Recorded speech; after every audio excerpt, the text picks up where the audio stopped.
Selamat pagi teman-teman sekalian. Salam sejahtera untuk kita semua. Dan sebelumnya terima kasih karena telah menerima saya.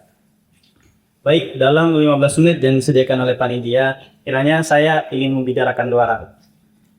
Ya, hanya dua hal yang kiranya ingin saya bagikan dalam 15 menit kali ini. Yang pertama ialah sikap peduli, dan yang kedua adalah sikap untuk tidak takut akan sunyi.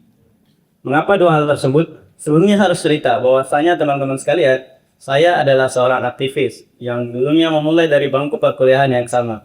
Dan sampai kapanpun saya nggak akan pernah malu bahwa saya adalah seorang aktivis yang dulunya memilih menjadi aktivis ketika menginjak bangku perkuliahan. Dan dalam kesempatan kali ini, mengapa saya memilih dua hal tersebut? Yang pertama adalah sikap peduli, karena saya percaya peduli adalah niat. Jika kita telah meniatkan sesuatu atau peduli akan sesuatu, maka kita akan menaruh perhatian lebih dan kemudian syukur-syukur akan melakukan tindakan.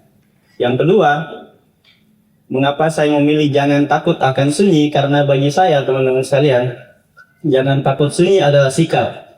Ketika kita berani bersikap untuk melakukan hal yang kira-kira orang lain nggak mau lakuin, tapi karena prinsip kita berada di sana, maka jalan itu tetap akan kita tempuh. Dan dalam hal ini, jika niat dan sikap telah ada, maka biasanya akan lahir tindakan, betul? Dan jika telah lahir tindakan, maka akan lahir dampak. Dan bagi saya, menjadi aktivis adalah menjadi berdampak. Ukurannya setelah itu, apakah itu positif atau negatif, lantas itu adalah bab lain, kira-kira begitu.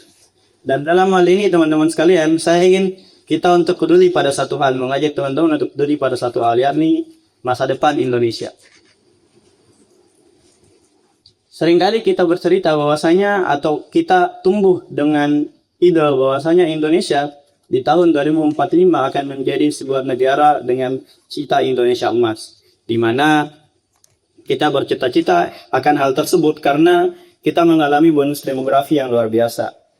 Sehingga hal itu didorong kemudian dengan unsur bagaimana kita menopang hilirisasi, kemudian kita menggerakkan atau menggerus dengan isu AI, dan akhir-akhir ini kita ramai pada isu yang syukur-syukurnya kembali bicarakan food security. Nah, dalam hal ini teman-teman sekalian, kalau kita lihat sebetulnya Bank Dunia telah mengeluarkan riset bahwasanya Indonesia telah berada pada progres yang baik. Karena untuk menjadi negara maju, kita telah berada pada upper middle income. Kita sudah melewati, syukur-syukur sudah melewati isu yang namanya middle income trap. Tapi progresnya ada, perjalanannya masih panjang. Dan dalam hal ini, sebuah negara yang ingin maju, saya percaya bahwasanya dia tidak boleh melepaskan satu fondasi yang namanya sektor pangan. Oleh karena itu, dalam hal ini setelah peduli, saya ingin mengajak teman-teman sekalian untuk berani melihat pada sektor yang tidak banyak dibicarakan, yakni masa depan pangan Indonesia atau sektor pangan Indonesia. Mengapa saya katakan demikian, teman-teman sekalian? Kenapa hal ini adalah sektor yang sunyi? Mari kita lihat. 7 dari 10 pelaku pertanian di Indonesia berusia 43 hingga 77 tahun. Apakah ini masalah? Tentu masalah. Karena sektor ini mulai banyak ditinggalkan. Tapi sektor yang ditinggalkan ini tentu merupakan satu fondasi yang amat kuat bagi masa depan kita. Adapun generasi saya, generasi Z, dan juga teman-teman sekalian, ternyata kita hanya berada pada 2,14%. Berarti tidak lebih dari satu orang dari 10 petani yang ada saat ini menjadi petani. Dan milenial ataupun usia 27 hingga 42 tahun tentunya juga tidak merasa ini menjadi sektor yang diminati atau diminasi. Mari kita lihat mengapa hal ini menjadi hal yang sangat sunyi. Ada banyak tentu problemnya. Bisa jadi minatnya yang sangat kurang karena faktor ekonomi. Kita semua setelah kuliah ingin tentunya mendapat pekerjaan yang layak, pekerjaan yang dikatakan dalam ansos sosial mendapat sebutan prestis ya. Tapi kita harus paham bahwasanya ini bukanlah sekedar fakta demografi atau statistik semata, tapi jika ditinggalkan atau benar-benar tidak dipedulikan, maka siapa sangka Indonesia yang awalnya kita cita-citakan menjadi negara maju, tapi tidak dapat memberi makan atau makanan yang sehat pada masyarakatnya sendiri. Mari kita lihat. Sebetulnya masalah tadi itu masalah yang serius dan ada namanya. Itu sering disebut sebagai fenomena aging farmer atau fenomena di mana petaninya yang semakin menua. Petani menua ini sebenarnya balik lagi bukan sekedar statistik demografi, tapi dia harus segera ditindaki. Dia bukanlah isu lagi isu yang kemudian abstrak, dia bukan isu yang jauh dan bukan isu yang bisa kita antik, yang bisa kita tunda. Oleh karena itu saya ingin mengajak teman-teman sekalian untuk sekedar melihat apa kira-kira masa depan Indonesia apabila kita tidak peduli apa yang hal ini, dan sebenarnya apa hal yang bisa kita lakukan sebagai seorang aktivis, sebagai seorang mahasiswa. Balik lagi, saya ingin menyatakan bahwasanya sektor pangan dia bukanlah hanya pada terletak hari ini kita makan apa, atau malam nanti kita akan makan apa, atau berapa harga makanan yang akan kita beli nantinya. Tapi sebetulnya dia jauh lebih dari itu. Jika kita lihat, balik lagi isu pada sektor pangan kita, kalau kita melihat negara-negara tetangga teman-teman sekalian, Indonesia itu berada di urutan 70. Kita kalah oleh Malaysia, kita kalah oleh Vietnam, dan kita kalah oleh Thailand apalagi. Di mana faktanya, terdapat 123 juta orang yang tidak mampu membeli makanan sehat. Makanan sehat berarti gini teman-teman sekalian. Kalau kita punya uang 40.000, maka makanan yang bisa kita dapatkan tentu sebetulnya fast food, atau kemudian kentang-kentang dan lain sebagainya. Atau bahkan tadi tempat ngobrol, makin kesini kita makin meninggalkan nasi. Orang-orang yang pendapatannya menengah ke atas, tentu karena makanan sehat itu pertama dia mahal, yang kedua kita masing-masing negara kita lebih sanggupnya makan makanan yang lebih murah dan lebih mudah diakses. Yang kemudian ternyata kita itu masih di atas angka SDGs atau 5%, di mana saat ini di Indonesia masih terdapat 8,27% angka kekurangan gizi. Nanti kita cek apa problem yang terjadi ketika kekurangan gizi. Dan yang kemudian saat ini petani kita berada pada usia di atas 55 tahun. Coba bayangkan ada sebuah sektor di mana sektor lain harusnya usia 55 tahun itu usia pensiun. Tapi di sektor pertanian kita malah usia 55 tahun ini yang sampai hari ini masih menanam sawah, masih menanam padi, dan juga memberi kita makan hingga hari ini. Apakah itu masalah? Kira-kira begini teman-teman sekalian.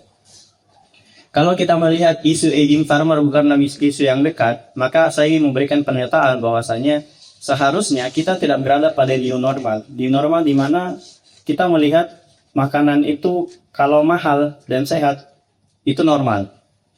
Kita harusnya berada pada pemahaman di mana makanan itu harusnya mudah didapat, harusnya harganya tidak mahal, karena dengan makanan maka masa depan bangsa itu bisa diperoleh, produktivitas meningkat, ekonomi bisa meningkat. Nah, kalau kita bicara balik lagi pada sektor makanan, maka kita bakal bicara pada isu ketahanan pangan.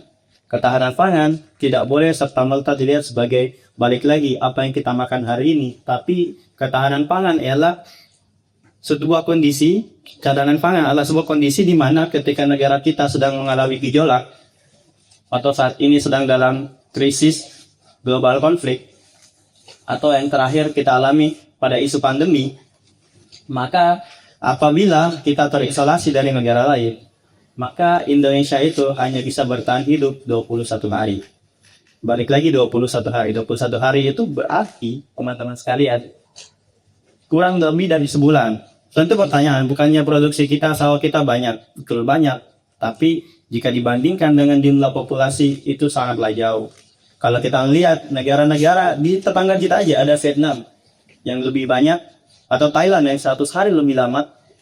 Dan yang kemudian wajar kita ngelihat Amerika Serikat saat ini bisa bertindak bagaimana yang dia mau, karena catatan panelnya 1000 hari, teman-teman sekalian.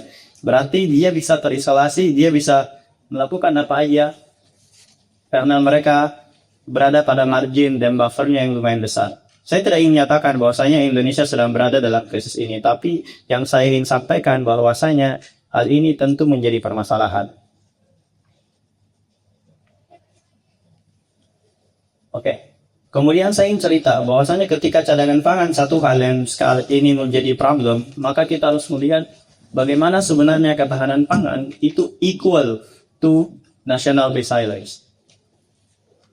Dalam satu kajian milik Bank Dunia di tahun 2024, mereka menelisik bahwasanya $1 yang dihasilkan oleh pemerintah untuk berinvestasi pada sektor pangan yang berujung pada perbaikan gizi, maka akan melahirkan $23 sebaliknya, atau return on investment-nya hampir 23 kali lipat. Sejauh yang saya ketahui, tidak banyak investasi pada negara yang hadir dan bisa baliknya sebesar ini. Mengapa demikian? Singkat cerita begini, jika negara berniat untuk mengentaskan persoalan gizi, maka yang pertama hadir adalah fase awal kehidupan.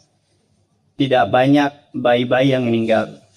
Bisa dicek, ada 6 dari 10 bayi yang mengalami anemia. Dan bagi sebuah negara, human capital itu vaksin. Kita menjadi negara maju ketika punya manusianya.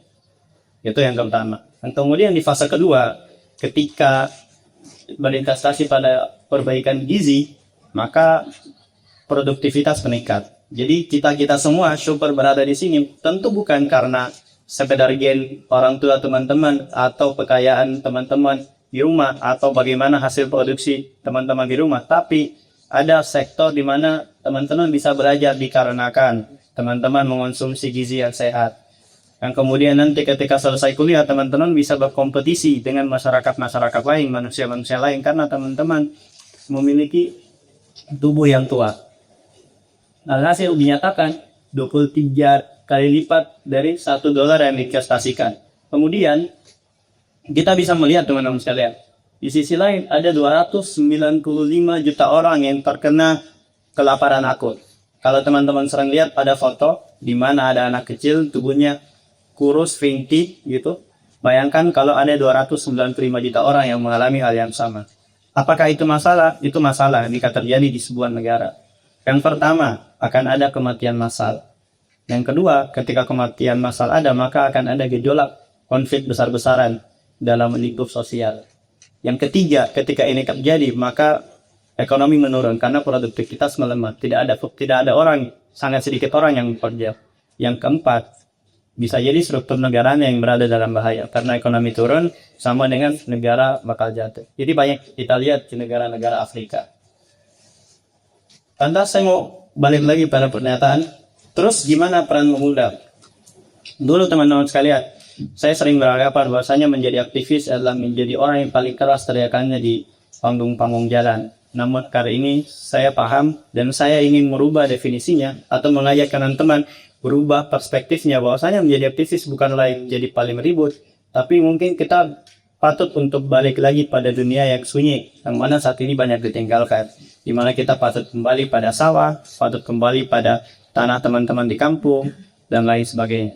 Saya tidak ingin mengatakan bahwasanya hal mutlak ialah dengan menjadi petani esok hari. Tentu tidak. Tapi teman-teman punya banyak opsi sebetulnya. Di antaranya, kita bisa untuk berinvestasi atau terjun hadir pada dunia arsitek, menanam inovasi. Kemudian bagi teman-teman yang punya nilai semangat usaha bisa hadir pada sektor kewirausahaan. Bagi teman-teman yang mungkin saya percaya banyak ingin menjadi pejabat atau politisi, silakan hadir dan hadirkan kebijakan yang kira-kira pro pada unsur regenerasi pada sektor pertanian. Atau yang paling jauh teman-teman sekalian, kita bisa hadir dengan memberikan kehormatan pada petani itu sendiri, profesinya dalam sektor itu sendiri. Saya ingin berbagi cerita. Saya pernah dengar di tahun 50-an, waktu itu Bung Hatta pernah datang ke sebuah peresmian bendungan di Sumatera Utara. Waktu itu banyak orang datang berbondong-bondong. Bung Hatta waktu itu hadir meresmikan bendungan dan menyatakan bahwasanya hari ini kita mau bangun bendungan, besok kita mau bangun bendungan-bendungan lain lagi di banyak negara di Indonesia, daerah di Indonesia. Oleh karena itu kita membutuhkan insinyur. Pada saat itu orang-orang yang balik, akhirnya di tahun 60-an 70-an belum bangun jadi insinyur meningkat. Singkat kata, saya ingin menyampaikan bahwasanya semangat itulah yang harus kita hadirkan teman-teman sekalian. Semangat untuk kembali, semangat untuk perhatian pada sektor pangan ini. Sebab jika bukan kita, maka siapa yang akan peduli? Maka marilah untuk peduli. Apakah ini sektor yang ramai? Apakah ini sektor yang banyak dibicarakan? Apakah ini sektor yang hangat? Jadi masing-masing dari kita membuat kita makin privilege? Sebetulnya tidak. Maka pesan saya kedua hadir, jadilah dan beranilah untuk berada di ruang sunyi. Sebab dengan begitulah kita dapat menjadi berdampak. Sebagaimana pesan ajaran Nabi Muhammad, setiap dari kita manusia yang paling baik adalah manusia yang bermanfaat bagi sesama. Sekian dari saya. Wassalamualaikum warahmatullahi wabarakatuh.